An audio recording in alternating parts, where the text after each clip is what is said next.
The dojo fell silent. Not the peaceful kind of silence, the suffocating kind where even breathing feels like rebellion. Young Masatatsu Oyama stood at the entrance, his bare feet cold against the worn wooden floor.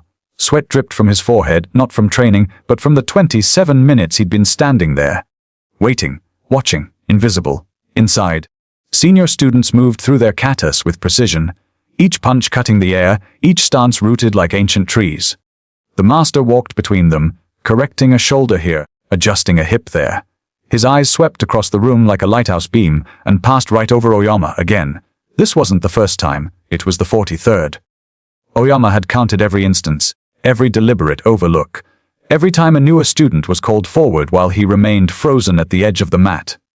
His knuckles, already scarred from training alone on trees behind his apartment, began to bleed from how tightly he clenched his fists. But here's what nobody tells you about being ignored. It doesn't break you all at once. It excavates you, grain by grain, until you're hollow enough to either collapse or fill yourself with something unbreakable. The master clapped his hands. Water break. Students scattered toward the corner where a wooden bucket sat. Oyama didn't move. He'd learned that lesson too. The water wasn't for him either, not until he was acknowledged, not until he existed in their eyes. A senior student named Tekshi brushed past him, deliberately bumping his shoulder. Still here, Scarecrow, he muttered loud enough for others to hear. Laughter rippled through the group like a disease. Oyama's jaw tightened. His master in Korea had once told him, the mountain doesn't move for the wind, it stands. And in standing, it becomes what even storms cannot ignore. But how long can a mountain stand when everyone pretends it isn't there? What would you do, leave or root deeper? The answer came not in words, but in action. That night, after the dojo closed and darkness swallowed the streets of Tokyo, Oyama returned. The door was locked, but the training ground behind the building wasn't. There, under a moon that looked like a judge's gavel, he began. 1,000 punches, his knuckles met the makiwara board, a wooden striking post wrapped in straw, until the straw turned pink, then red. 1. Punch. 2. Punch. 3. The numbers became a mantra, his breath became rhythm, his pain became fuel. By punch 427, his hands stopped feeling anything. By 600, his mind stopped counting. By 1,000, something inside him had crystallized, something that made diamonds look soft. He didn't stop at 1,000. Because here's the secret about being ignored, it gifts you something extraordinary: time. Endless, uninterrupted time to become dangerous while everyone else is too busy being seen. Dawn broke like a promise. Oyama finally stopped, his hands hanging at his sides like broken branches. But when he looked at the makiwara board, he saw something that made his heart thunder. The straw had been beaten completely flat. The wood beneath it bore the imprint of his knuckles, not scratches, imprints. As if his bones had left signatures in a harder material. He looked at his hands. They should have been destroyed. Instead, they looked reforged. Impressive. Oyama spun around. The master stood at the edge of the training ground, still as a tombstone, his face unreadable in the half-light. How long have you been watching? Oyama asked, his voice rough from the night's exertion. Long enough to see what you choose to do when no one's watching. Or so you thought. The master stepped forward, his sandals whispering against the ground. Tell me, young Oyama, why do you keep coming? 43 times I've ignored you. 43 times you've returned. Why? The question hung between them like a blade. What would you say? Would you beg for recognition, or would you speak a truth that could change everything? Oyama straightened, and despite his exhaustion, his voice came out clear as temple bells. Because I didn't come here to be seen, master. I came here to be forged. Whether you're the hammer or just another obstacle, I will become steel either way. The silence that followed could have crushed kingdoms. Then the master did something nobody expected. He bowed, not a polite nod, a deep, formal bow that made Oyama's blood freeze. I've been waiting for that answer, the master said, rising. Do you know why I ignored you? Because I'm not Japanese. Oyama's voice carried no bitterness now, only curiosity. No. Because you came here like every other student, wanting to be taught. I don't teach the wanting. I forge the unstoppable. The master walked to the makiwara board, running his fingers over the impressions. Every student I ignored who left. They were looking for a teacher. You were the first in 3 years who wasn't here for me at all. You were here for yourself. The master turned, and his eyes held something that looked almost like respect. But now I must ask you something that will define everything that follows. Are you ready? Oyama nodded, though something in the master's tone made his stomach tighten. Good. Then hear this, I will train you. But my training doesn't happen in the dojo with the others. It happens in places where your screams can't disturb anyone. It happens in isolation so complete, you'll forget the sound of human voices. It happens in conditions that will make last night look like a gentle massage. The master stepped closer. Most men need people to tell them they're strong. My training will strip away your need for any voice but your own. Still interested? The smart answer was hesitation. The safe answer was a question. Oyama gave neither. When do we start? But was this courage or the most dangerous form of naivety? What would you choose? We already have, the master said. Tomorrow you leave for the mountains. Pack nothing but a G in your resolve. If you bring anything else, hope, fear, expectation, the mountain will devour them anyway. Better to arrive empty. That night, Oyama sat in his small apartment looking at his hands. They'd stopped bleeding but had swollen to twice their normal size. Every movement sent lightning up his arms. On his floor sat a small bag with his training uniform. Nothing else. His neighbor, an old woman who sold flowers, knocked softly. Oyama-san, I heard you're leaving. Hi. She handed him a small bundle wrapped in cloth. Onigiri. For your journey. When he tried to refuse, she pressed it into his damaged hands, making him wince. The mountain is not kind to those who arrive hungry, body or spirit.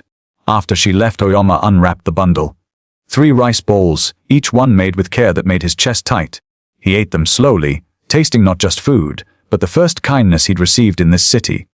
It would be the last gentle thing he'd experience for 3 years. But he didn't know that yet. Would you have gone if you knew? Would you trade every comfort for the chance to become legendary? The mountain was called Kiyosumi. It rose from the earth like a fist challenging heaven. Oyama stood at its base, the master beside him, and understood immediately why isolation was part of the training. There was no one here. No buildings, no roads.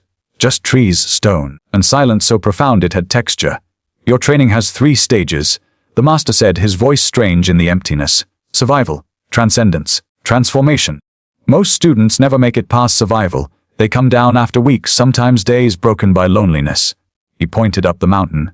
There's a cave 3 hours climb from here. In it, you'll find minimal supplies, a sleeping mat, a pot, matches. Nothing else. Your food you'll catch or forage, your water you'll carry from the stream. Your training, you'll invent. Invent. Oyama's voice echoed off the rocks. I'm not coming with you. The master's words hit like physical blows. If I did, you'd train for me. You'd perform for approval. You'd remain a student. But I'm not making a student, Oyama. I'm making something that's never existed before. He gripped Oyama's shoulder. In 3 years, come down. If you're still alive, if you're still sane, if you're still you, or whatever you've become. The master turned to leave, then paused. Oh, and Oyama? Bulls graze on the lower slopes. If you get bored, improvise. And then he was gone, leaving behind a question that would haunt Oyama for months. What kind of training involves bulls? The first month was survival. Oyama caught fish with his hands, feeling their scales slice his palms. He foraged mushrooms and roots, learning through painful trial which ones made him vomit and which ones gave strength. He carried water from a stream so cold it felt like knives. His body, already lean, became something else. Something carved. Every unnecessary ounce of fat melted away, revealing muscles that looked like they'd been drawn with violent precision. But the body was the easy part. The silence was what tried to kill him. In the dojo, there had always been sound. The slap of feet, the kiai shouts, the master's corrections. Here there was nothing. His own heartbeat became deafening. His breathing intrusive. When he trained, and he trained 6 hours a day minimum, the sound of his punches echoed back to him from the cave walls like mockery. 1. Punch. Nothing replied. 2. Punch. The cave didn't care. 1,000. Punch. Still alone. On day 37, Oyama did something that would have made anyone question his sanity. He started talking to the cave, not mumbling, full conversations. Good morning, darkness. Shall we begin? And the darkness, faithful companion that it was, never interrupted. Would you have gone mad, or found a different kind of sanity? Month 3 brought the cold. Winter in the mountains isn't weather, it's warfare. The cave, which had seemed spacious, became a prison of ice. His breath crystallized in the air. The stream froze, forcing him to break ice each morning, his damaged hands screaming in the water. He trained anyway. In fact, he trained harder. Because Oyama had discovered something that textbooks never mention: when you're cold enough, moving is survival. When you're lonely enough, training is conversation. When you're desperate enough, pain becomes comfort because at least it's familiar. His kata became more than technique. They became poetry, meditation, prayer. And then, On a morning when the snow fell so thick the world turned white, Oyama saw them. Bulls, 3 of them, massive and horned, grazing near the cave. Their breath steamed in the cold. Their hooves, each the size of dinner plates, cracked the frozen ground. The master's words came back. If you get bored, improvise. Oyama looked at his hands, then at the bulls. What he did next would either make him a legend or a cautionary tale. Which do you think he chose? What would you have done? Admire from distance, or test yourself against nature's perfect fighters? He approached the nearest bull slowly. The animal watched him with eyes that held no fear, only mild interest. When Oyama was 10 feet away, he settled into his stance. Feet planted, fists ready. "Fight me," he whispered. The bull snorted, continued eating, much louder this time. The bull lifted its head. Something in its expression changed. Recognition, perhaps, or respect for audacity. It charged. 1,500 pounds of muscle and horn thundered toward him. Oyama didn't move. At the last possible second, when he could smell the animal's breath, he sidestepped and struck. His fist connected with the bull's side.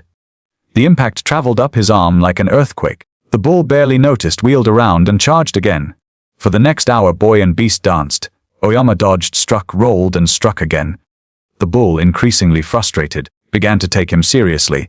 Its charges grew more strategic, its movements more calculated, and somewhere in that frozen morning something shifted. Oyama stopped being a human fighting a bull. He became a force fighting a force, nature testing nature. Who would break first? Neither broke. The bull, exhausted, finally stopped. It stood there, sides heaving, looking at this strange creature who wouldn't fall. Then it did something Oyama never expected. It bowed its head, not in submission, in acknowledgement. Oyama bowed back. From that day forward, he trained with the bulls every morning. Not to conquer them, but to learn from them, their raw power, their absolute presence, their lack of doubt. Year 2 brought transcendence. Oyama's body had become a weapon, but his mind had become something stranger. Something that could hold contradictions, brutal yet compassionate, isolated yet connected to everything, human yet beyond human limitation. He meditated for hours, not in peace, but in active awareness. Every sound, the wind through trees, water over stones, his own heartbeat, became a teacher. Every sensation, cold, hunger, exhaustion, became a lesson. His kata evolved. What had been technique became expression.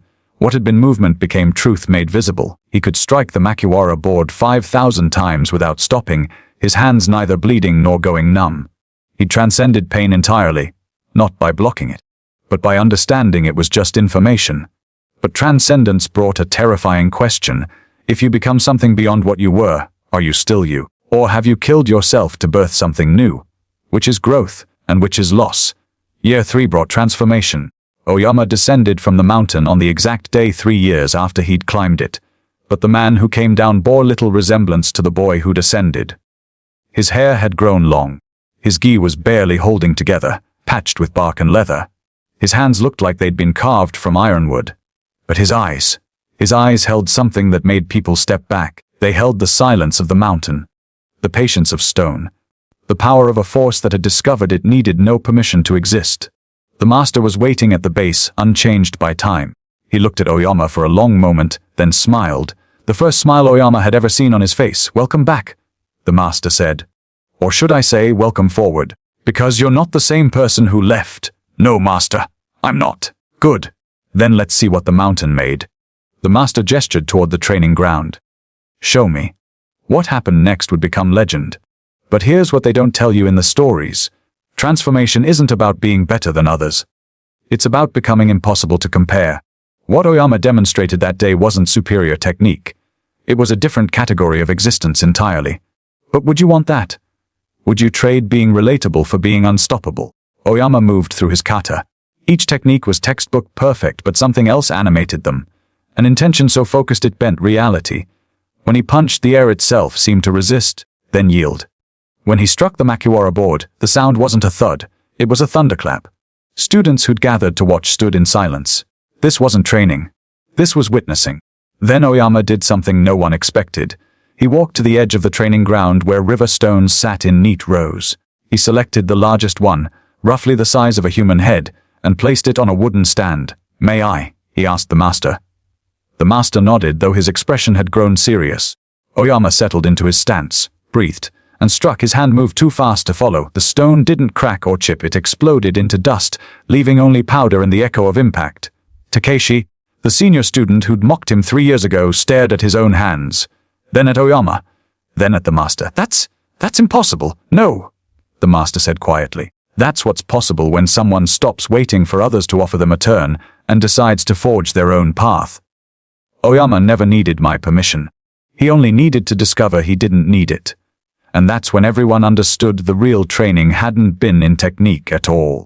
It had been in becoming someone who existed completely independent of external validation, someone who could stand at the edge of the mat for 43 sessions, or 3 years, and emerge not bitter, but unbreakable. Oyama looked around at the faces watching him. No admiration in his eyes, no pride. Just the calm of someone who'd discovered a truth most people spend their lives avoiding. You're not waiting for your turn. You never were.